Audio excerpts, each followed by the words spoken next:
everyone, welcome back to my channel. My name's Abby and I make vlogs and travel content as well. This is part 2 or 3 in my Mallorca series, so if you haven't seen my other videos on that, I did a vlog of our week in Mallorca and I did a review of the hotel Elba Sunset, so I'll link them in the description and somewhere on the screen as well, so you can go and check those out after this video. But this video is my recommendations in Palmanova and in Mallorca as a general.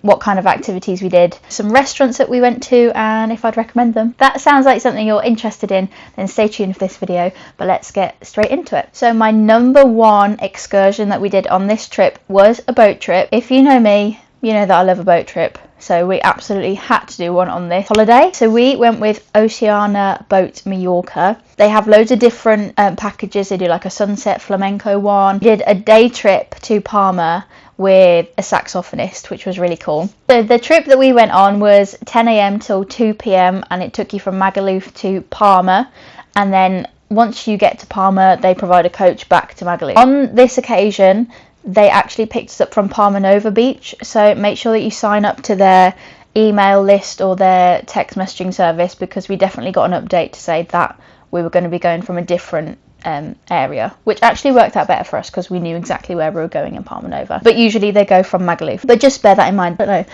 they might change the pickup location. It was €59 per adult and it's $33.90 per child, so it is a child friendly one. I don't think they allow alcohol on the one that we did, but there is another trip that they do that's family friendly and they allow alcohol, so just check the terms and conditions on each trip because there's loads of different ones. So this trip picked us up from Palmanova and then we sailed to a swim stop which was in a cove. So they stopped there for like an hour I think, and you can swim, you can they've got snorkels, they've got paddleboards, they had like little jet things that you could go in under the water with, and you could jump off the boat as well. Loads of fun stuff, so that was really fun. And then we get back on the boat and Alan is the guy who plays the sax and he is so good and really lovely as well, and he plays like pretty much all the time. I don't think he plays during the swim stops, but when you're like sailing on the boat he's definitely playing, and it's really really good. He plays like pop songs and stuff. And then they do a light buffet lunch. I think they did like tortilla, cheese, ham, fruit, things like that, which is very nice. And then it takes you around like the coast of Palma, and then it's really beautiful and definitely recommend it. I'd also suggest, if you don't want to get coach back from Palma to Magaluf, we actually got off and we went round Palma for the day, so I definitely do that, because I don't think a taxi from Palma to back to Palmanova is very expensive at all, and that's exactly what we did. We went round some shops, I think, went to a cafe, yeah. So that's my top recommendation if you're going to Magaluf or Palmanova. Definitely go to Oceana Boat Mallorca. We also did paddleboarding on Palmanova Beach.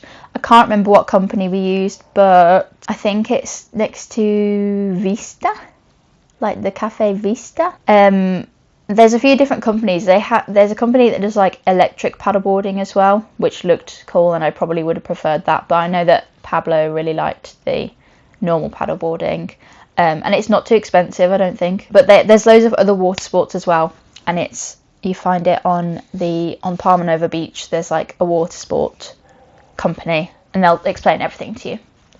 But paddleboarding, you can definitely do that at Palmanova. This one is for the football fans. So we did the Son Moix Stadium tour, which is the Mallorca Football Club stadium. It's really cheap. It's £16 per person. The tour guide will give you all the details in Spanish and then repeat themselves in English, but they'll definitely say more detail in Spanish. So if you really want detail about the stadium, it's good to know Spanish, but you will find out enough from the English version. It's fine. I think it's about an hour and you get to spend time in like the stands and the backstage areas. We went in the changing room as well, and like the media section, which was very cool. And then they have a nice shop as well. They've got like training kits, they've got the home kit, the away kit, and you can personalize them in the shop as well, which we did for Pabs. He's got a really nice shirt from there. We had to get a taxi there, so bear that in mind. I don't really know the how to get there via public transport, but taxi is fine. We also went to the cathedral. This was beautiful, and again, it's only €20 per person, so it's really affordable, especially if you like religious buildings, or you like nice architecture, or you like stained glass windows and statues. It's really, really nice, and it's quite big as well, so you could take your time going around it, or you could do it quite quickly. It's completely up to you. All of the like important sections of the cathedral have descriptions in Spanish and English, so everything can be explained. No flash photography, but you can take photos. It's beautiful. I really enjoyed it. I love the stained glass windows. Very affordable, so definitely pop that on your list if you're interested. This was another highlight of our trip for people who like music. Look into going when the Mallorca Live Festival is on. It's on in June for like 3 nights, I think, like a Thursday to a Saturday or something like that. It's like a long weekend. It's really, really good. We paid €136 for 2 people for a 1-day ticket. It's primarily Spanish artists, but they do have English artists as well, which is actually why we went, because we booked the trip to Mallorca and then saw that one of my favourite bands from home was performing there. So we made the special effort to go watch them, and they were really good. They had other English artists as well. And even the Spanish artists, if you don't know Spanish, the music's still really good. And we watched Natalie Peluso, and she's now one of my favourite artists. We watched some other... Who else did we watch? We watched The Claws, we watched Isaiah. They're both British artists. Sidonie, they were really good. The whole crowd was vibing. And then they have like a more like, would you say techno stage with loads of lights and stuff. There's like 3 or 4... Actually, no, there's 5 stages, so there's definitely something for everyone. The drinks were good, I think. You had to load money onto your wristband before you go, so just bear that in mind. And then you pay with the wristband. You can't pay with card or cash, so you have to load money onto the wristband. We think there was food, like hot dogs and stuff, but I don't think we had any. Also, if you are going to go, it's worth looking into how you collect your tickets, because I didn't know this, but on the day that we went to Palma, we went to the shopping centre El Corte Ingles, and they had a ticket pickup station there, which basically means that you skip a queue, I think, when you arrive. So we basically got our tickets like a day or 2 before, and then when we got to the festival, we could just walk straight in. I don't know how it would work if you didn't do that. Go to El Corte Ingles like a day or 2 before the festival to pick up your tickets. Pablo says that there was 2 queues when you got to the festival, a ticket collection queue and a queue if you'd already collected your tickets. So there you go, very worth it. Would go again. We loved it. A really, really cheap thing to do as well if you like architecture and history are the Arab baths. They cost about €3 per person. It's quite small, but you could spend a good half hour to an hour there if you wanted to. The Arab bath architecture is really lovely. There's like a video explaining everything all about it. But then the gardens surprised me. They were really beautiful. It's €3 each. You get a bit of shade on a hot day, which was very welcome. If you're into architecture, history, that kind of thing, Arab baths definitely go to, especially for €3. You can't really go wrong. There are some signs on the way there. If you're not sure where you're going, just Google Maps it. That's what we did. Yeah, it's near the cathedral, so we did the cathedral first, didn't we? Yeah. And then we walked to the Arab baths. It's around the back of it, isn't it? Yeah. Yeah, it's not far at all, but really good. Shopping. Spanish shopping is just elite. I can't put into words how much better the clothes are in Spain than they are in the UK. Even the same shops. My favourite shops are like Zara and Bershka, but the ones in the UK are just no match for the ones in Spain, so I'll always make sure to go to a Bershka. But El Corte Ingles also is just amazing and massive. Like, you could spend a whole day there, so if you like shopping, definitely schedule a whole day. And everything's cheaper, and they've got stuff that we haven't got here in the UK. Okay, rounding off the video with some of my top restaurant picks for Palmanova and for Palma City. So going to Palmanova, Turtle Beach, we went there on our first night. The service was great. You sit outdoors and food was good. We had some nice desserts as well. All around good vibes. Turtle Beach. Blue Bar has amazing views of the Palmanova beach, especially if you get put in the area we did. We had like a beautiful view of the sea, and the food was good as well, and they had some nice cocktails too. Definitely recommend that if you're in Palmanova. If you're going to Palma City, we went to Maura for lunch. Staff were really friendly. They thought they knew Pablo, but they didn't. That was really funny. Do you remember? Oh, yeah. He like greeted him to be like, oh, nice to see you again. And we'd never been there before. Anyway, it's really good service. Like, the servers are really nice. It's really friendly. The food was good. I think we just had like random like... That was a very Spanish tapas. Yeah, very tapas. Pan con tomate. We had some veg. I had a goat's cheese dish. And that's in Palma. It's all shaded over. It's outside, but we were nice and cool, I think. So near the cathedral and the shops. Yeah. That's near the shops. Defo go there. We also went to Casa Muraka, which is defo where the locals go.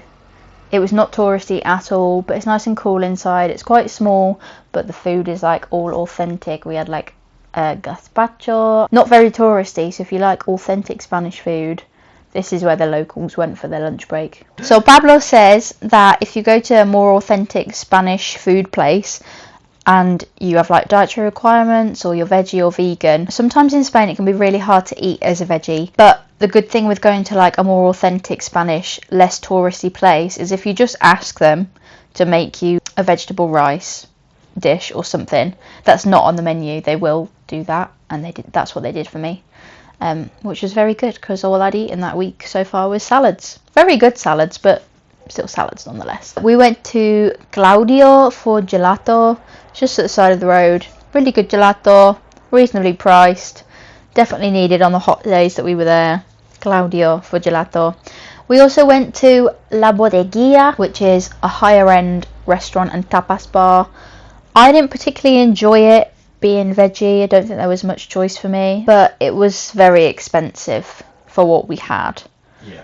So if you're looking for a really fancy meal out, definitely go there, but I personally won't be going there again. It's a Michelin star. It was, yeah, I remember. It's a Michelin star. But yeah, if you're veggie or vegan, it's not that exciting. That's everything I've written down. Can you think of anything else we did that week that was good?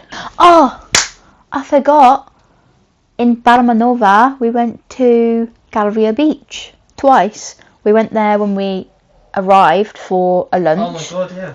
And we went there for a dinner a few days later. Do you know what? I'd recommend that. Yeah, I can't believe I didn't write it down. That was like our favourite place that we ate. That was my favourite. It was really good, yeah. Place we went twice. So. Yeah, we went. That's the only place we went to twice. So, yeah, we loved it. Calvia Beach.